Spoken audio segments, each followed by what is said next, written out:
en lisant sur le perron, par un après-midi, on se disait c'est si bon, se retrouver entre amis, assis l'un contre l'autre, pour s'occuper des autres, on se fait des accroires, en se contant des histoires.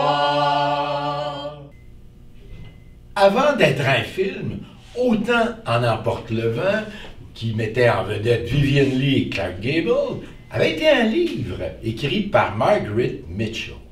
On va vous en faire un extrait. Dans l'extrait qui suit, Rhett Butler, évidemment, va se retrouver à danser avec Scarlett O'Hara, qui ne s'appelle plus Scarlett O'Hara, qui s'appelle Scarlett Hamilton, puisqu'elle a été mariée avec M. Hamilton, mais M. Hamilton est récemment décédé. Se retrouve dans une danse.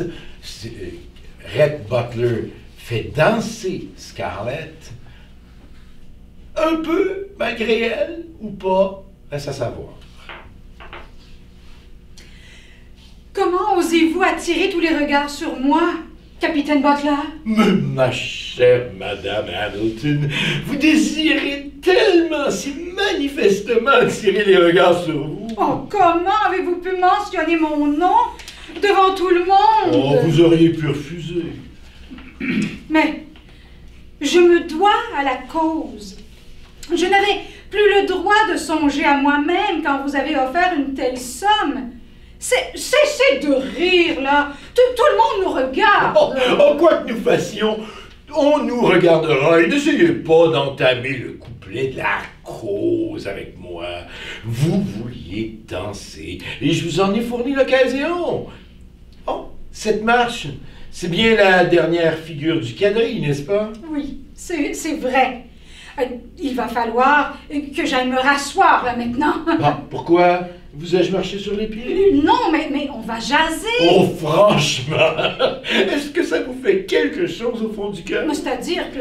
Vous ne commettrez pas un crime, n'est-ce pas? Alors pourquoi ne pas danser la valse avec moi? Mais si ma mère... Oh, je vois que vous n'avez pas encore quitté les jupons de votre maman. Oh, c'est horrible la façon dont vous ridiculisez la vertu. Oh, mais la vertu est bête. Vraiment, ça vous ennuie que les gens jugent? Non, mais... Écoutez, allons, n'en parlons plus. Dieu merci, la valse commence. Les quadrilles, ça m'a toujours coupé le souffle. Ne vous dérobez pas à mes questions. L'opinion des autres femmes a-t-elle déjà compté pour vous? Mais tenez, puisque vous me mettez au pied du mur, non. Mais une jeune fille est censée y attacher de l'importance. Ah, pourtant ce soir, je m'en moque. Ah, bravo! Ça y est, vous commencez à réfléchir par vous-même au lieu de laisser les autres réfléchir pour vous. C'est le commencement de la sagesse. Oh, mais... Mais quand on aura autant jasé sur vous qu'on a jasé sur moi, vous vous rendrez compte du peu d'importance que ça présente. Songez donc, il n'y a pas une maison à Charleston où je sois reçu. Ma contribution à notre juste et sainte cause n'a même pas levé l'interdit qui pèse sur moi. C'est horrible! Oh, pas du tout. Jusqu'à ce qu'on ait perdu sa bonne réputation de comprendre ni quel fardeau on avait sur les épaules, ni ce que c'est que la liberté. Oh, vous tenez des propos scandaleux! Scandaleux et véridique, à condition d'avoir assez de courage ou assez d'argent. On peut toujours se passer d'une bonne réputation. On peut tout acheter avec de l'argent. Oh, quelqu'un a dû vous dire ça. Vous n'arriveriez jamais à trouver de telles platitudes vous-même. Est-ce qu'on peut acheter avec de l'argent? Eh bien, je ne sais pas, moi.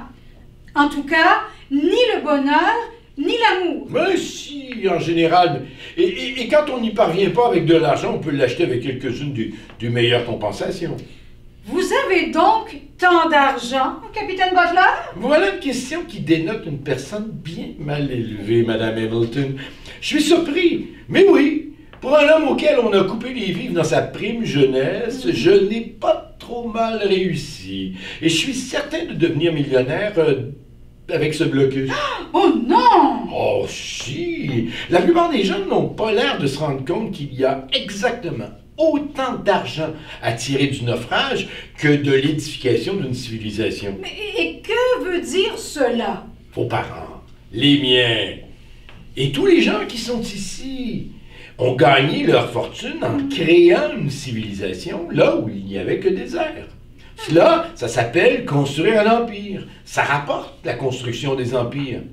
Mais le naufrage des empires, ça rapporte encore plus. Mais de quel empire parlez-vous? Mais de cet empire où nous vivons, le Sud, la Confédération, le royaume du coton, de cet empire qui se disloque là sous nos pieds. Seuls les imbéciles ne veulent pas le voir et refusent de profiter de la situation créée par cet écroulement. Moi, je vais tirer une fortune du naufrage. Alors vous croyez pour de bon que nous allons être battus? Ah oui! Et pourquoi faire l'autruche? Oh mon Dieu, mais que ça me fatigue! Toutes ces conversations comme celle-ci. Ne vous arrive-t-il donc jamais de dire de jolies choses, capitaine Butler? Ah, cela vous ferait-il plaisir si je vous disais, par exemple, que vos yeux ressemblent à deux vasques, où nagent des poissons rouges, deux vasques remplis jusqu'au bord de l'eau verte, la plus limpide, et que quand les poissons rouges remontent à la surface comme ils le font maintenant, vous êtes diablement jolis. Oh, je n'aime pas ça. Oh, mais cette terre est magnifique, n'est-ce pas? Oh, je pourrais valser sans jamais m'arrêter. Je ne savais pas que la danse me manquait à ce point. Vous êtes la plus belle danseuse que je n'ai jamais tenue dans mes bras. Capitaine Butler, ne me serrez pas comme ça. Tout le monde nous regarde. Si personne ne nous regardait, est-ce que ça vous ennuierait? Oh, capitaine Butler, vous dépassez les bords. Oh non, pas une minute. Comment pourrais-je être grossier quand je vous ai dans mes bras? Quel est cet air? C'est nouveau. Oui. C'est merveilleux, n'est-ce pas? C'est un air que nous avons volé aux Yankees. Comment s'appelle cette chanson? Quand cette guerre cruelle aura enfin cessé. Oh! Vous valsez si bien, capitaine Butler. Pourtant, la plupart des hommes grands dansent bien mal. Et dire qu'il va falloir que j'attende des années et des années encore avant de danser à nouveau. Vous n'allez attendre que quelques minutes. Je m'en vais vous demander de m'accorder le prochain quadrille, et le suivant, et encore le suivant. Oh non, c'est impossible. Il ne faut pas. Je serai perdu de réputation. Elle est déjà là. Alors, qu'est-ce que peut bien faire une danse de plus? Quand j'aurai dansé 5 ou 6 fois avec vous, je permettrai peut-être aux autres cavaliers de tenter leur chance. Mais il faut que vous m'accordiez la dernière danse. Eh bien, c'est entendu. Je sais que je suis folle, mais tant pis. Je me moque pas mal de ce que diront les gens. J'en ai tellement assez de rester à la maison. Je vais danser. Danser! Nous allons faire un extrait du roman Hurlevent, écrit par Fanny Britt. Alors, dans cette scène, on retrouve 3 amis, Isa, Édouard et Émilie. Et nous allons assister à un quiproquo entre Édouard et Isa. Bon, je suis désolée, Édouard. Sois pas désolé, fais juste rester. Oh, t'es tellement... Oh, Ouais. t'es un gars exceptionnel. OK. T'es super brillant. Peut-être le gars le plus rempli de potentiel que j'ai rencontré dans ma vie. Wow. Mais t'es généreux. Pis t'es drôle. Même sans le vouloir, t'es un bon coloc, là. T'es féministe la plupart du temps. Tu connais ton hip-hop des années 90, là. Ouais, c'est le meilleur. Ben oui. Ben, ce que je te dis, là, c'est que t'es vraiment sweet, là. Puis je suis sûre que tu vas rendre une fille tellement heureuse à un moment donné. Merci de me tenir verbatim le même discours que ma mère tous les dimanches quand je vais souper chez elle. Oh, c'est excellent! Ben là, quoi? Qu'est-ce qui se passe? Oh, je te laisse tellement t'arranger avec ça.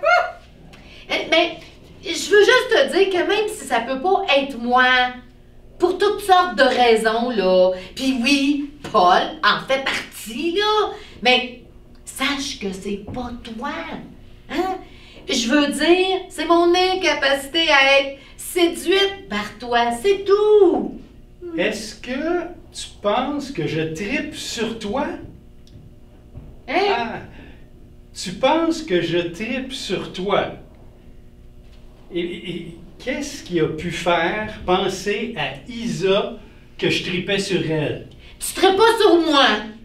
Oh, t'es tellement... Oh, Isa! Quoi? T'es une fille exceptionnelle, une des filles les plus brillantes que j'ai rencontrées dans ma vie, puis j'en ai-tu rencontré des filles, moi? Laisse-moi te le dire, hein? T'es drôle, puis t'es belle, puis t'as des super beaux Bon, ok, c'est souvenirs. correct, là, c'est correct, hein? Je me demande même si t'es un être humain ou si t'es une apparition. Hey, regarde, là, ça va, là. Est-ce que ton père, c'est un voleur parce qu'il a volé toutes les étoiles dans le ciel pour les mettre dans tes yeux? Hey, donc, tu tripes pas sur moi. Je tripe pas sur toi, Isa, mais merci pour la belle description. Ça m'a fait chaud au cœur de savoir que c'est pas moi, c'est juste ton incapacité à être séduite par moi. C'est le fun d'entendre ça. Ouais, c'était pas trop top, hein, Isa? Toi, là, hein, tu m'avais aidé, là, au lieu de me laisser couler, là, ça aurait évité à Edouard de se faire insulter. Tout, ma grande. Nos propos de merde sont notre responsabilité, pas celle de ceux qui nous ont laissé parler. Hein? Ben, quand on se tait, là, on est complices. Fait que, Isa, trouves-tu que le fait que je connaisse le hip-hop, c'est vraiment une de mes qualités principales? Genre, ça se place au-dessus de l'intelligence ou de l'intégrité ou de la générosité, tu dirais? Par rapport à la grosseur de ma queue, ça irait où? Ah ben, je retire généreux, hein? Bon, puis si tu l'étais vraiment, là, tu m'aurais arrêté de faire une folle de moi. Hein? Avant? Ben là, j'avais bien trop besoin d'être rassuré sur le fait qu'un jour, je vais rendre une fille tellement heureuse. On a tous besoin d'être rassurés là-dessus. Ouais, oui, OK. Bon, il est moins 20, là. Elle va être en retard. Le vin est même pas froid. Oh, les nerfs! Je vais mettre les bouteilles dans le congélo.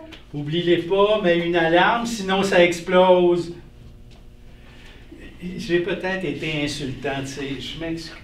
Ben non. Tu sais, moi, je m'excuse. As-tu mis une alarme? Je la mets! Paul, c'est ton nouveau chum? Ben, pas mon chum exactement, Ah, là. OK, un amant. Genre. Nous vous présentons un extrait du roman Le vent nous portera de Jojo Moyes. Cette histoire se passe aux États-Unis dans les années 1930-1940, alors que la présidente Eleanor Roosevelt, la femme de Franklin Roosevelt, avait décidé d'avoir des bibliothèques itinérantes pour permettre aux femmes, surtout qui ne pouvaient pas se rendre en ville, d'avoir accès à la lecture. Alors, toutes ces bibliothèques itinérantes allaient se faire dans des villages avec des femmes qui seraient engagées pour le faire. On va se retrouver donc dans cet extrait de roman, dans une session dans un village, où on vient présenter la bibliothèque itinérante aux gens du village. Bien sûr, les hommes du village ne sont pas très heureux de l'idée. Alors, expliquez-nous un peu en quoi consiste la bibliothèque itinérante. Ils en ont lancé une dans le Mississippi en utilisant des bateaux. Vous ne ferez pas naviguer des bateaux sur nos ruisseaux, je pensais bravo. Je crois qu'ils ont l'intention d'utiliser des chevaux. Ben, on va faire aller et venir des chevaux dans la rivière, n'importe quoi. Quel homme a le temps de monter à cheval? Nous devons travailler et pas rendre des visites de courtoisie avec la dernière édition du Journal des femmes au foyer. Bon, ce ne sont pas des hommes, mais des femmes. Ce sont des femmes qui montent à cheval pour aller distribuer les livres. Des femmes? Toute seule? Mais la dernière fois que j'ai vérifié, le Seigneur leur avait donné 2 bras et 2 jambes, exactement comme aux hommes. Bon, j'ai programmé cette réunion parce que nous avons besoin d'autres femmes qui comprennent les rudiments de la littérature afin que nous puissions avancer dans ce projet civique des plus louables. Mais qu'est-ce que ça voudrait dire, ce truc de bibliothèque à cheval? Eh bien, ça impliquerait de chevaucher jusqu'aux maisons les plus reculées et de fournir de quoi lire à ceux qui ne sont pas capables de se rendre aux bibliothèques du comté, en raison, par exemple, d'une santé mauvaise ou fragile, ou encore par manque de moyens de transport. J'ajouterai que c'est pour contribuer au développement de l'éducation, aider à apporter le savoir dans ces endroits où il manque cruellement aujourd'hui. Notre président et son épouse croient que ce projet peut ramener la connaissance et l'apprentissage au premier plan dans tout le monde rural.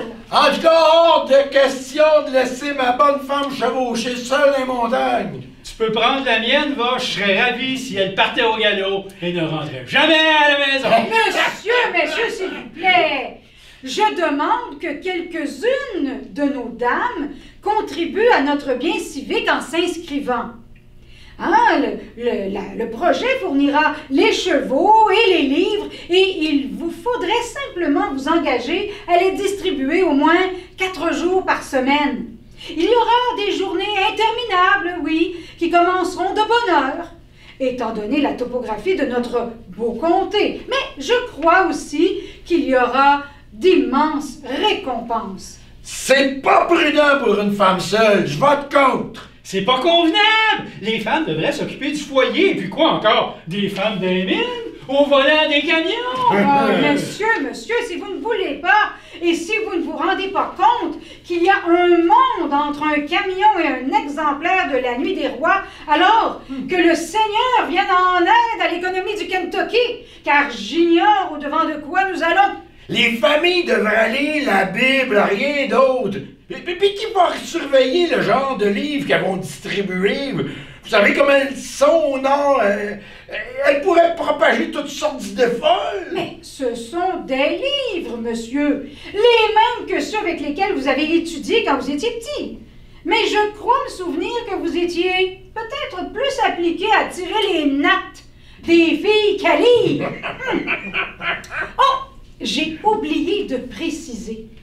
Ce n'est pas du bénévolat, non. Il s'agit d'une mission payée. La rémunération sera aux alentours de 28 $ par mois.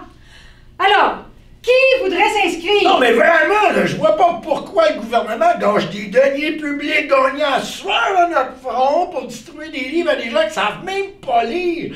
Enfin, la moitié d'entre eux ont même pas église. Bon, un mois d'essai peut-être. Allons, mesdames. Moi, je le ferai. Tu ne peux pas t'inscrire!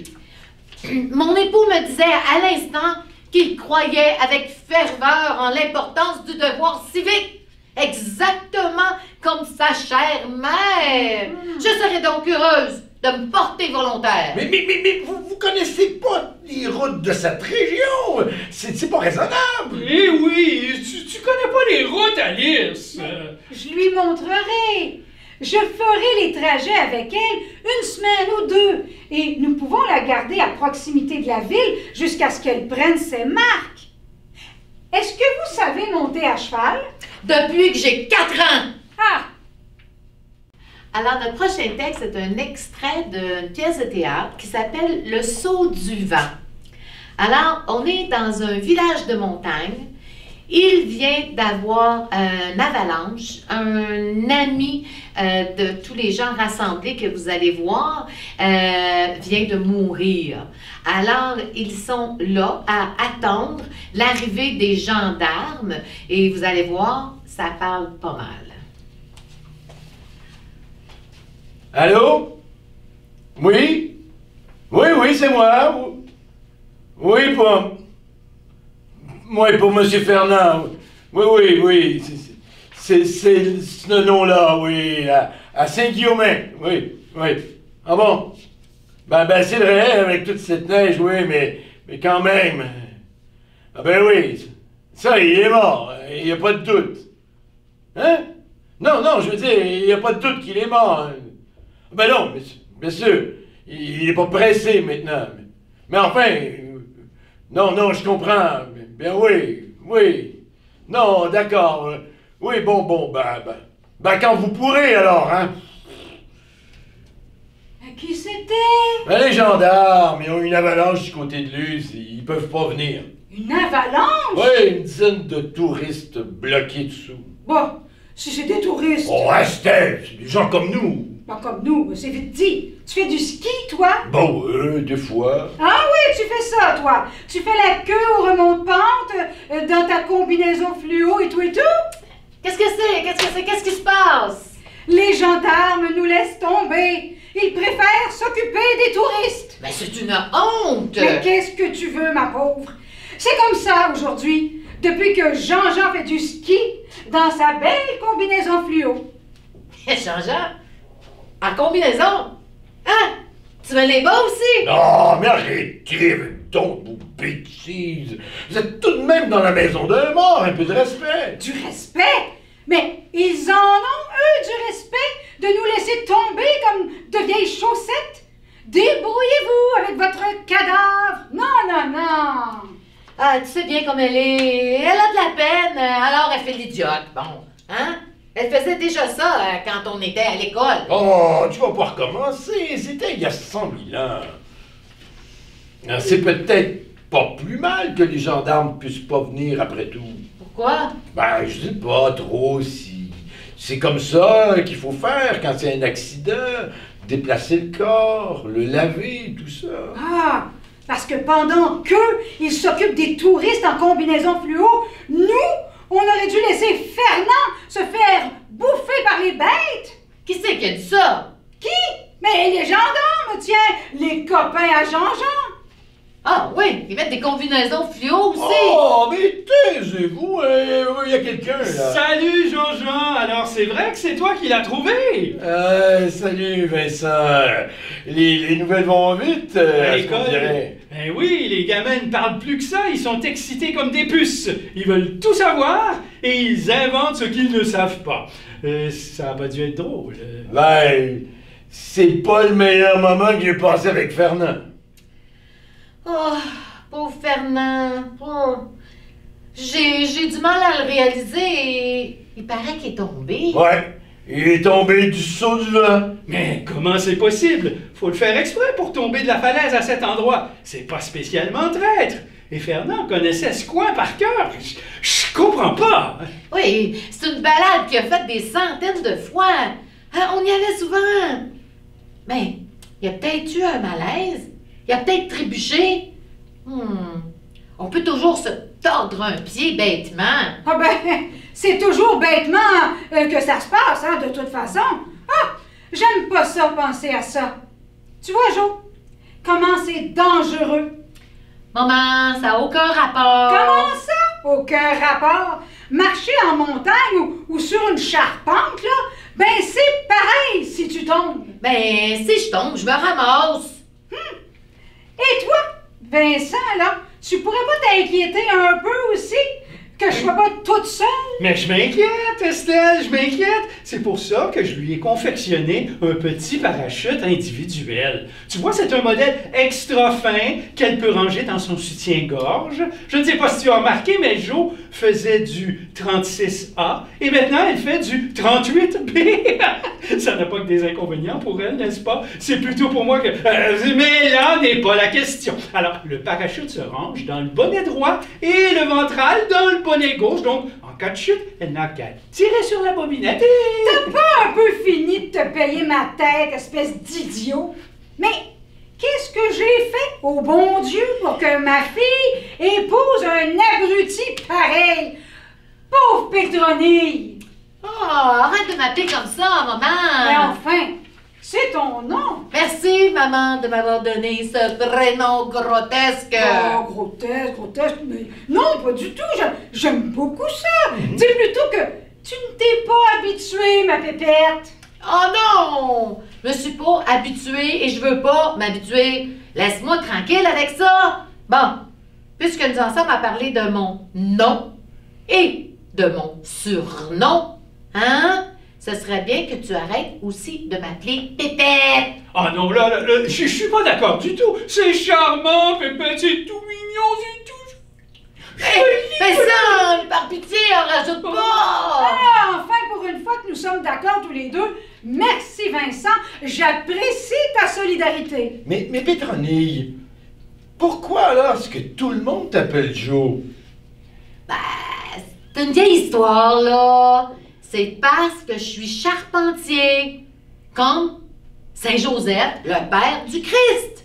Alors, ça a fait marrer les gens, ça faisait rire tout le monde de m'appeler comme ça, Joseph. Et puis, Joe, hein? De toute façon, hein? N'importe quoi valait mieux que Pétronille. Oh. Qui est là? Les joyeux troubadours! Mais entrez, voyons! Entrons! Durant toute la semaine, les joyeux troubadours ont confiance en leurs veines et rigolent toujours. Ce sont des philosophes, au lieu de s'affoler devant une catastrophe, se mettent à répéter, ne jamais croire toutes les histoires. C'est comme ça qu'on est heureux.